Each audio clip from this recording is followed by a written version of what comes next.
Assalamualaikum warahmatullahi wabarakatuh.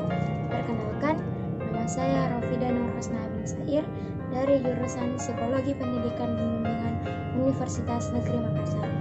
Pada kesempatan kali ini, saya akan menjelaskan mengenai salah satu pendekatan yang ada di dalam postmodern, yaitu SFBC atau Solution Focused Brief Counseling.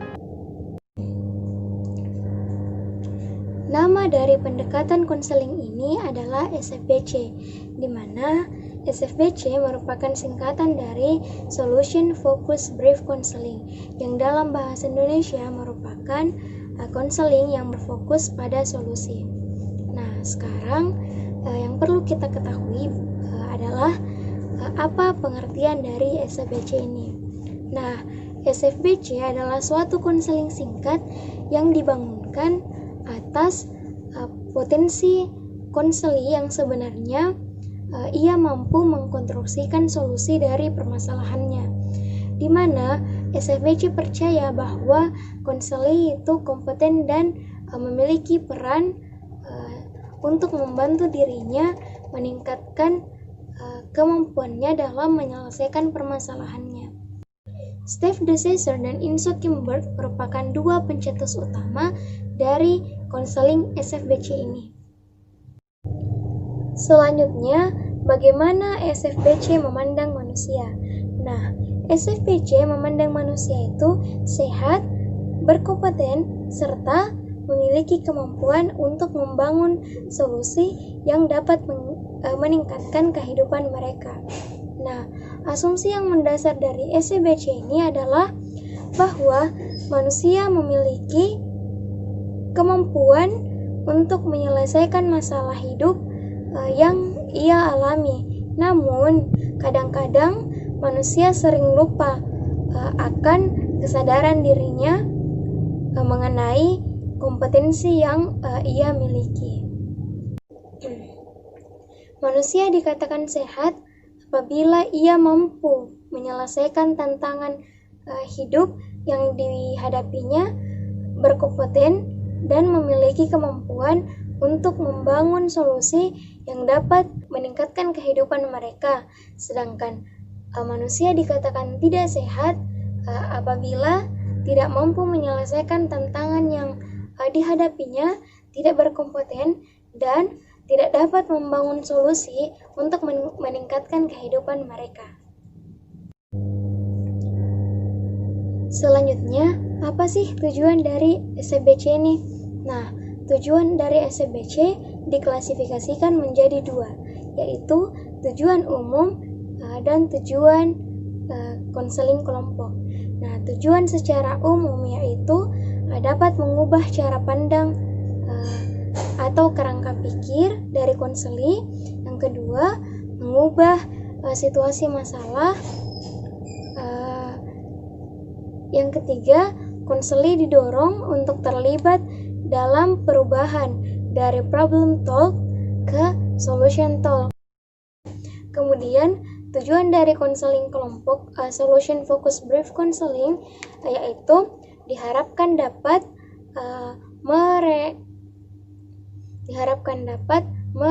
merestrukturing kognitif untuk menumbuhkan keyakinan irasional yang baik pada siswa sehingga ia dapat mengatasi permasalahan akademik dari dirinya sendiri. Selanjutnya, peran dan fungsi konselor, yaitu yang pertama, meningkatkan dan memandu konseli mengeksplorasi ketakutan-ketakutan dan kompetensi yang dimiliki konseli. Yang kedua, membantu konseli mengenali dan membangun pengecualian pada masalah, yaitu misalkan saat-saat ketika konseli telah melakukan sesuatu yang dapat mengurangi atau membatasi dampak dari permasalahannya. Yang ketiga yaitu melibatkan konseli untuk berpikir tentang masa depan mereka dan apa yang mereka rugikan yang berbeda di masa depannya. Yang keempat, konselor mengambil posisi tidak mengetahui untuk meletakkan konseli pada posisi sebagai ahli mengenai kehidupan mereka sendiri. Selanjutnya yaitu membantu konseli dalam mengarahkan perubahan, tetapi tidak mendikte konseli tentang apa yang ingin diubah.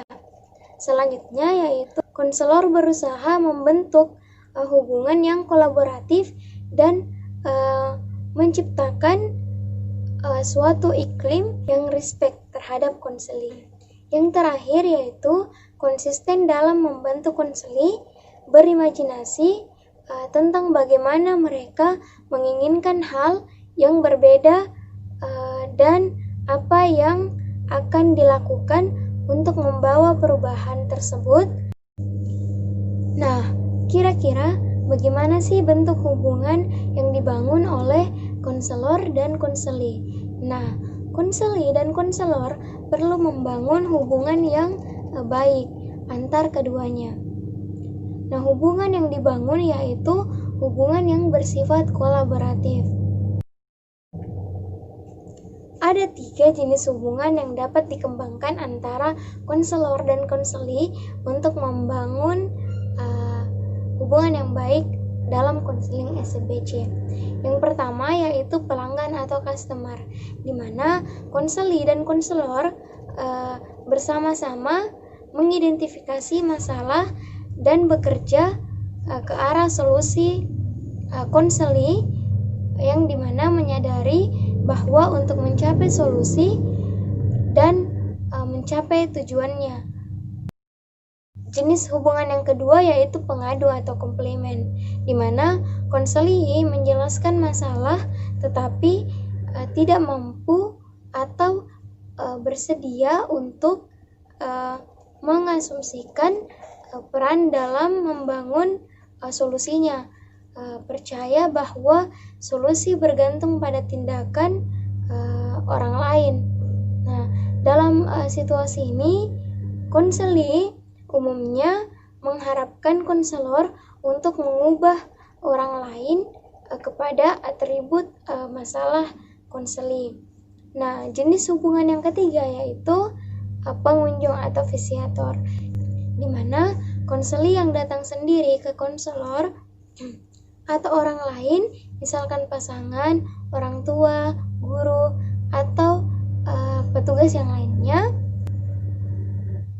Namun, konseli ini mungkin tidak setuju bahwa dia memiliki masalah dan mungkin tidak dapat mengidentifikasi apa-apa saja untuk mengeksplorasi dalam memahami permasalahannya.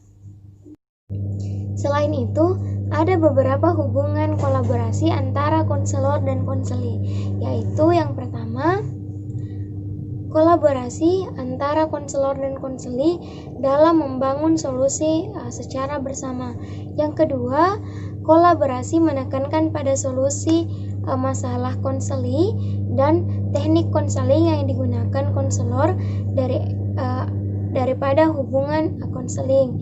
Yang ketiga yaitu konselor sebagai ahli tentang proses dan struktur konseling yang dapat membantu konseli membangun tujuannya menuju solusi yang berhasil. Yang selanjutnya yaitu konseli sebagai ahli mengenai tujuan yang akan ia bangun. Yang selanjutnya yaitu konselor aktif dalam menindakkan fokus secepat mungkin dan masalah pada solusi. Selanjutnya, konselor mengarahkan konseli mengeksplorasi kelebihan dan membangun solusinya. Yang terakhir yaitu konselor mendorong inisiatif konseli dan membantu melihat dan menggunakan tanggung jawabnya dengan lebih baik. Selanjutnya yaitu tahap-tahap konseling SFBC. Yang pertama yaitu establishing rapport, di mana pembentukan hubungan yang baik agar proses konseling berjalan dengan lancar. Yang kedua yaitu identifying a solvable complement, yaitu mengidentifikasi keluhan-keluhan yang akan dipecahkan. Yang ketiga yaitu establishing goals atau menetapkan tujuan yang akan dicapai dalam proses konseling. Yang keempat yaitu merancang intervensi. Yang kelima, strategic tasks that promote change, yaitu tugas tertentu yang diberikan oleh konselor untuk mendorong perubahan, misalkan meminta konseli untuk mengamati. Yang keenam yaitu identifying dan emphasizing new behavior and change, yaitu mengklasifikasi dan menguatkan perilaku baru dan perubahan. Yang ketujuh yaitu stabilization atau stabilisasi. Yang terakhir yaitu termination, di mana pada tahap terminasi ini konselor akan memberikan beberapa pertanyaan untuk mengidentifikasi keberhasilan dari konseling ini. Adapun teknik-teknik dalam SFBC adalah yang pertama, exception finding question, di mana ini merupakan pertanyaan pengecualian tentang saat-saat di mana konseli bebas dari permasalahan. Nah, SFBC didasarkan pada gagasan di mana ada saat-saat dalam hidup konseli ketika masalah yang mereka identifikasi sebenarnya tidak bermasalah. Waktu tersebut disebut news of difference.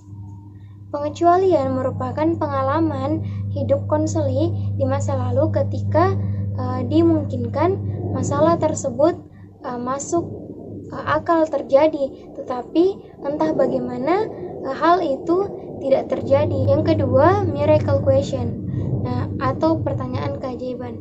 Nah, pertanyaan yang mengarahkan konseli berimajinasi tentang apa yang akan terjadi jika suatu masalah yang dialami oleh konseli secara tiba-tiba terselesaikan.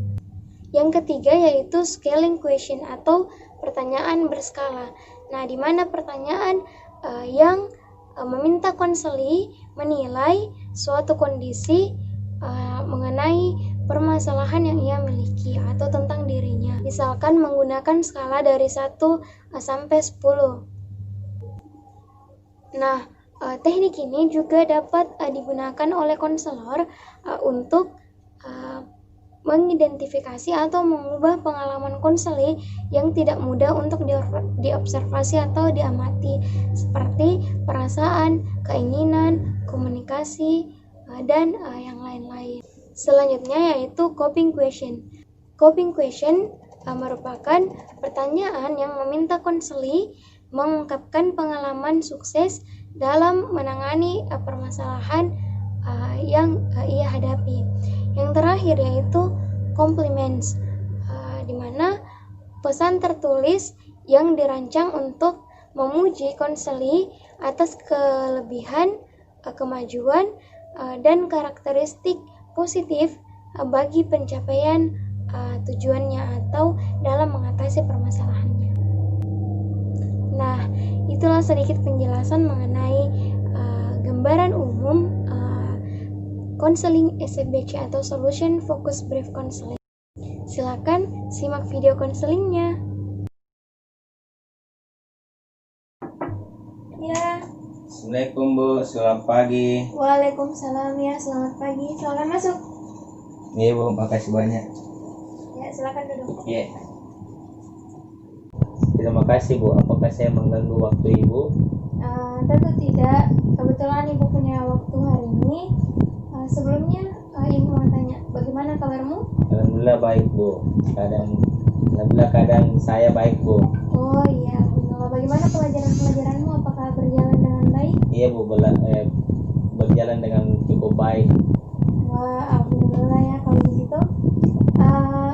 Ibu dengar kamu mau mencalonkan jadi ketua OSIS. Iya Bu, sangat benar.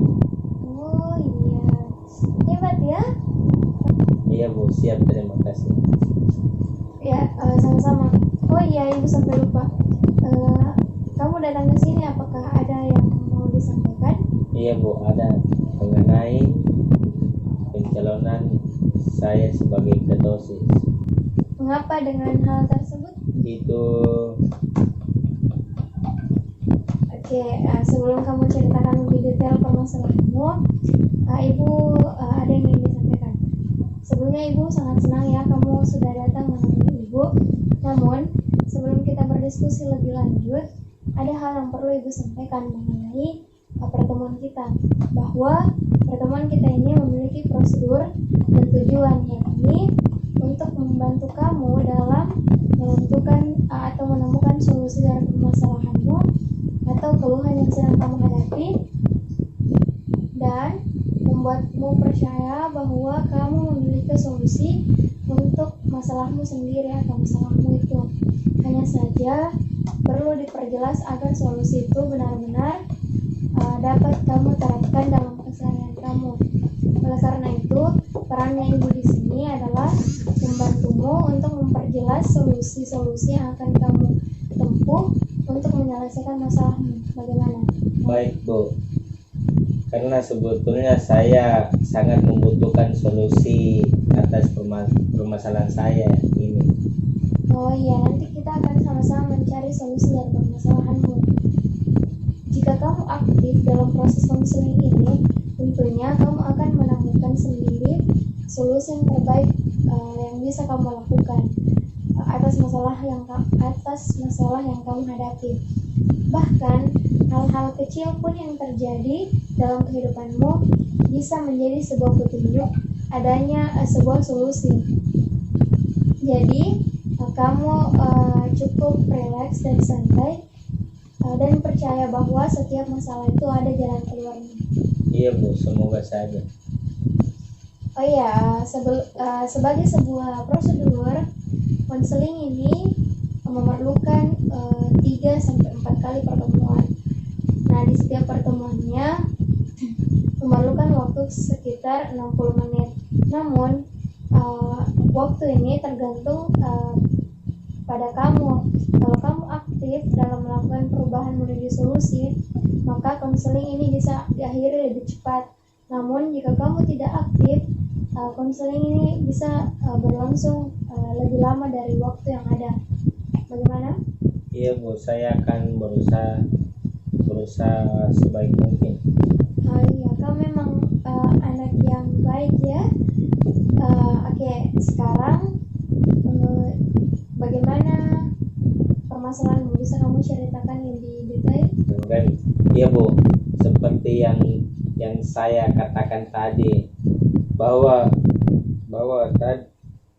saya ingin mencalonkan diri sebagai ketua OSIS. Namun saya sangat banyak ketakutan serta hambatan yang saya alami dan rasakan. Oh, jadi kamu di sini merasa kurang yakin dengan dirimu sendiri dan terdapat banyak hambatan yang kamu alami. Iya Bu, betul sekali. Kalau Ibu boleh tahu, ketakutan dan hambatan apa yang kamu rasakan dan alami? Saya kurang percaya diri dengan kemampuan saya. Saya selalu bertanya-tanya dalam diri saya, apakah saya bisa menjadi seorang pemimpin? Apalagi mengingat saya seorang laki-laki yang kurang pede dan tidak mudah bergaul. Belum lagi apakah saya bisa memanajemen waktu saya dengan baik antara organisasi dan akademik saya. Saya merasa hal seperti itu terus berputar-putar dalam kepala saya, berisi pertanyaan-pertanyaan yang belum terjawab sama sekali. Untuk hambatannya saya belum dapat gengsi dari orang tua akan hal ini.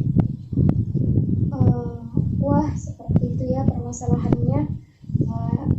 Ibu paham sekali dengan kondisi kamu saat ini. Itu pasti membuat kamu cukup tertekan. Benar sekali Bu, saya rasa banyaknya pertanyaan-pertanyaan terus memikir pikiran membuat saya cukup tertekan. Oke, apakah kamu sudah pernah mencoba mengatasi hambatan-hambatanmu? Ya Bu, saya sudah pernah berbicara dengan kedua orang tua saya, namun masih belum mendapatkan izin. Oh iya. Oh iya, kalau tidak salah, ibu dengar kamu juga ketua kelas ya? Ya Bu, saya ketua kelas. Oh, jadi selama menjadi ketua kelas, kamu sempat takut atau ada hambatan selama ini? Sejauh ini cukup baik Bu. Saya rasa saya mampu menjalankan tugas saya dengan baik.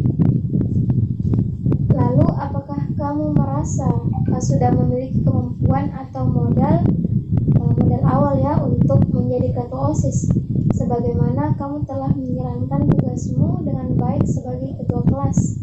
Ya sedikit, tapi saya masih kurang yakin Bu. Oke, sekarang kalau seperti itu, mari kita mengukur ketidakpuasanmu dalam sebuah skala. Nah, ukuran skalanya di sini 1 sampai dengan 10. Di skala 1 menunjukkan kamu sangat tidak puas dengan usaha kamu, dan angka dan skala 10 dan angka 10 merupakan skala tertinggi, yang artinya kamu sangat puas akan hasilmu. Nah, sekarang kamu berada di posisi mana? Saya rasa berada di angka 4 Bu. Mengapa di angka 4? Karena saya merasa masih kurang lagi dengan kemampuan diri saya. Baiklah, Ibu mengerti akan keadaanmu. Lalu, apakah apa keinginanmu atau apa yang kamu inginkan dari permasalahan ini? Saya ingin lebih bisa percaya akan diri saya dan mampu memanajemen waktu dengan baik serta mampu meyakinkan orang tua saya bahwa saya bisa. Oke, baik. Tadi kamu mengatakan bahwa kamu memikirkan banyak ketakutan dan hambatan yang terus kamu pikirkan dan alami. Nah, dari konseling ini, apa yang ingin kamu perbaiki?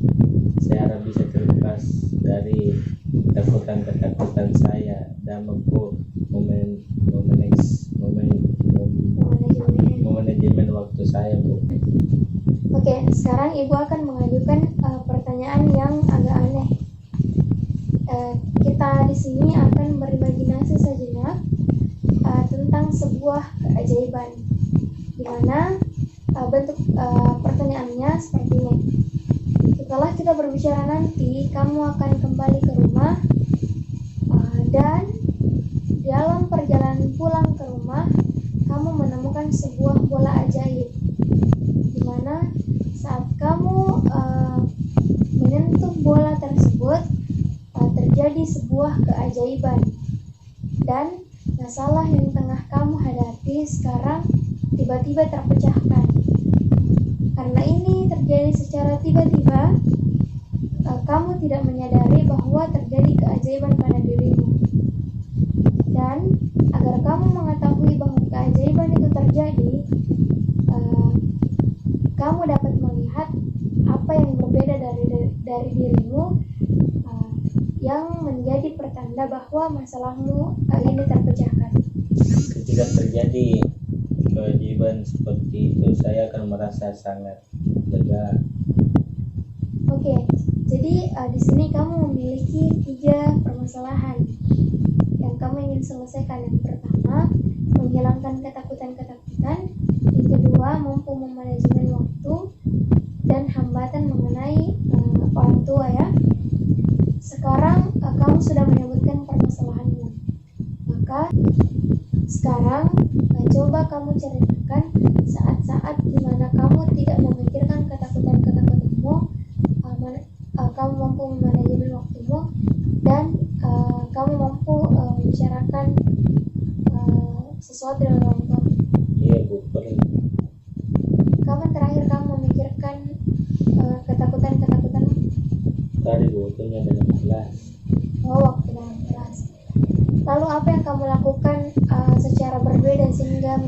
lebih baik. Saya merasa tidak memikirkan ketakutan-ketakutan itu ketika bersama dengan teman-teman saya. Mengapa seperti itu?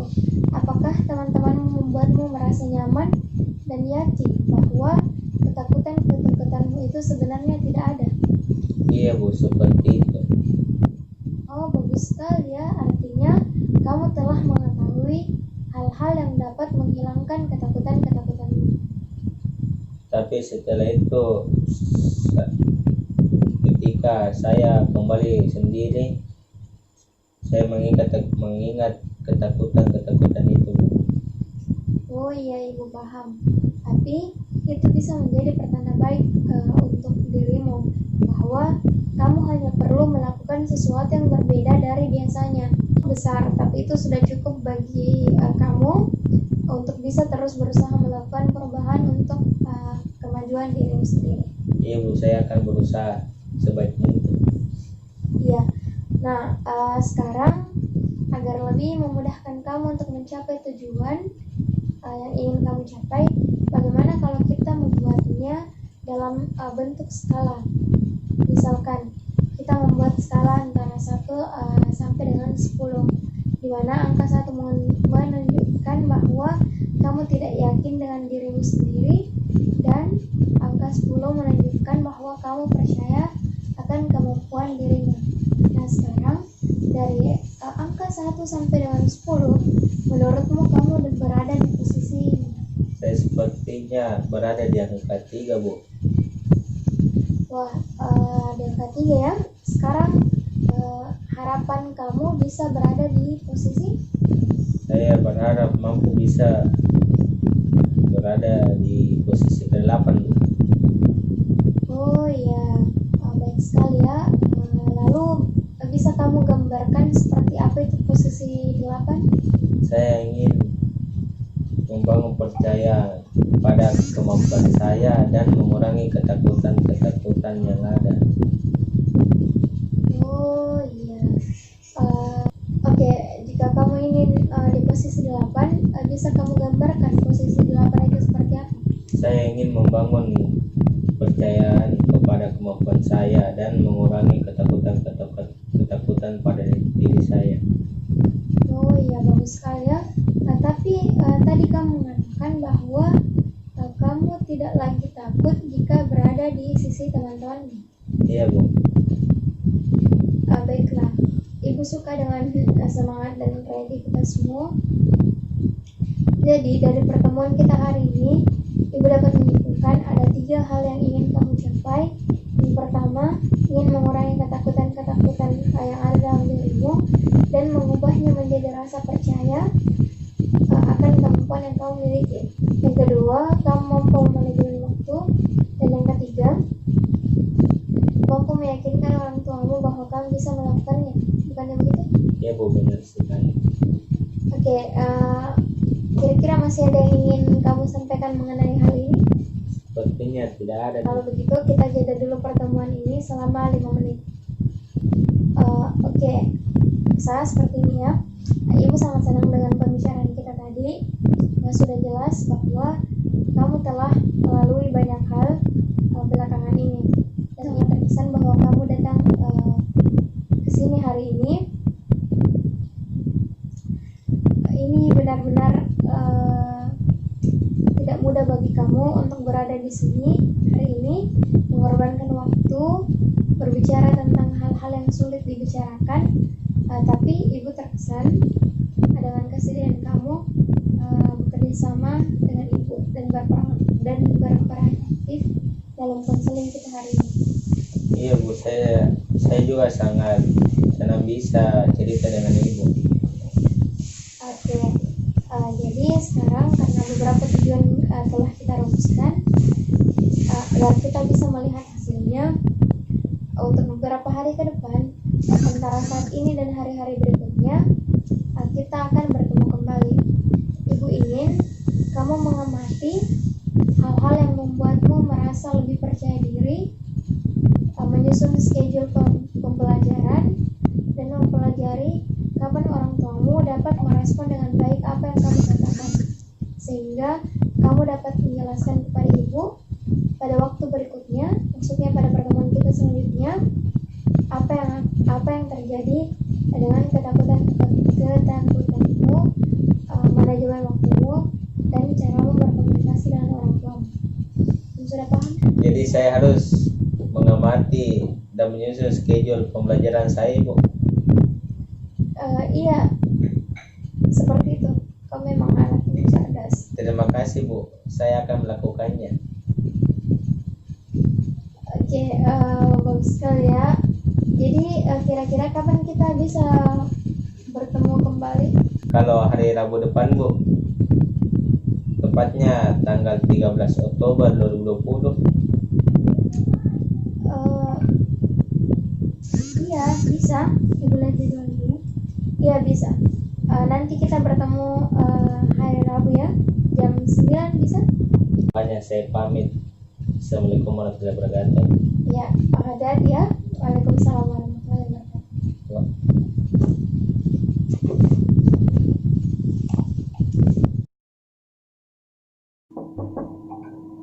Assalamualaikum, Bu. Selamat pagi. Ya, waalaikumsalam. Selamat pagi. Silakan masuk. Oke, silakan duduk. Iya, Bu, makasih banyak. Bagaimana kabarmu? Alhamdulillah keadaan saya baik, Bu. Dengan pelajaranmu bagaimana? Ya, pelajaran saya cukup baik. Alhamdulillah ya kalau seperti itu. Terima kasih, Bu. Sebelumnya saya tidak terlalu lama di ruangan ini.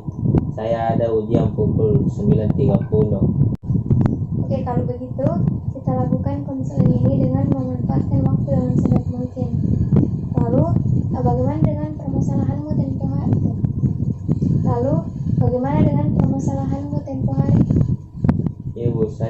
Ya, Bu, saya ingin menceritakan hal tersebut. Ternyata setelah saya mengamati hal-hal yang dapat meningkatkan kepercayaan diri saya dapat mengetahui ada beberapa hal yang membuat saya menghilangkan ketakutan saya. Seperti ketika saya melakukan berbagai aktivitas, membaca buku, mendengarkan lagu, bahkan dengan berolahraga. Dan juga setelah membuat catatan mengenai schedule, saya bisa mengontrol tugas saya dengan baik, serta saya bisa mengetahui kapan waktu yang tepat untuk berbicara dengan orang tua saya. Wah, bagus sekali ya. Alhamdulillah kalau begitu. Itu merupakan satu perkembangan yang sangat baik. Ya, Bu, saya juga sangat senang dengan apa yang terjadi belakangan ini. Oke, sekarang bagaimana perasaanmu dengan pencapaianmu yang sekarang? Sekarang kalau kita skala 1 sampai 10, kamu berada di posisi berapa? Saya merasa sudah ada di angka 8, Bu. Wah, itu sangat bagus ya. Kamu harus mempertahankan hal tersebut dan mulai menjalankan apa yang kamu sudah amati. Dengan begitu, kamu akan mencapai tujuanmu. Walaupun sekarang kamu sebenarnya sudah dapat mencapai tujuanmu karena posisimu sudah berada di angka 8. Oh iya, Bu, saya akan berusaha.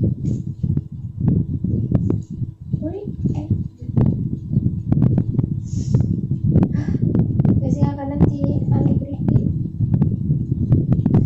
Oke,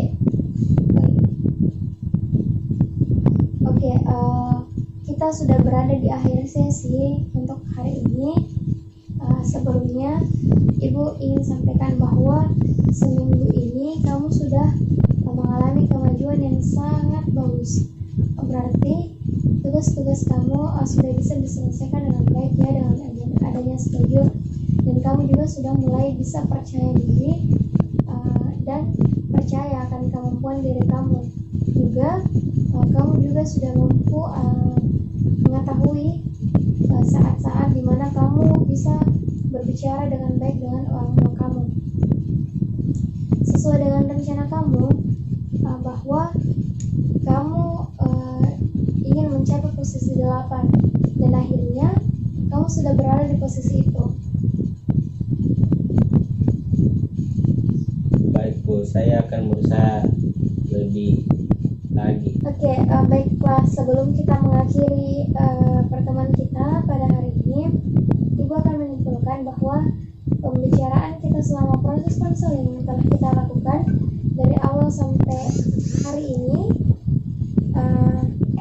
di awal kamu sudah mengatakan bahwa kamu memiliki banyak ketakutan-ketakutan, kesulitan-kesulitan, dan kurang mampu manajemen waktu dengan baik, serta kamu memiliki kendala dalam komunikasi dengan orang tuamu, di mana kamu dengan mengamati hal-hal tersebut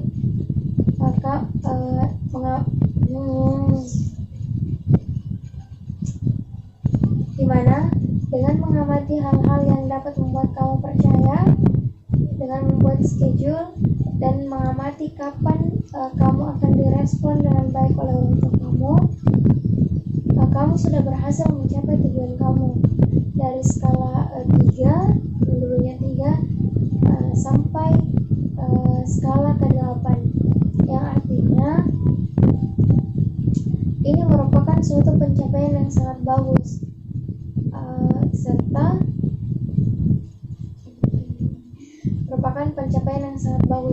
serta kamu bisa mengatasi rasa kurang percaya dirimu di depan umum dengan memikirkan dan menyadari bahwa banyak hal-hal positif dari pengalaman-pengalamanmu, dan kamu juga memutuskan untuk tetap mencalonkan diri sebagai ketua OSIS. Baik Bu, saya merasa lebih yakin untuk mencalonkan diri menjadi ketua OSIS. Ya, itu sangat bagus. Ibu selalu mendukung kamu. Apabila ada yang ingin kamu sampaikan atau ada hal yang mengganggu lagi pikiran kamu bisa datang ke Ibu. Ya Bu, alhamdulillah, terima kasih Bu atas sarannya. Kalau begitu saya akan kembali ke kelas Bu. Ya, kamu hadir ya? Ya Bu. Assalamualaikum warahmatullahi wabarakatuh Bu. Ya, waalaikumsalam.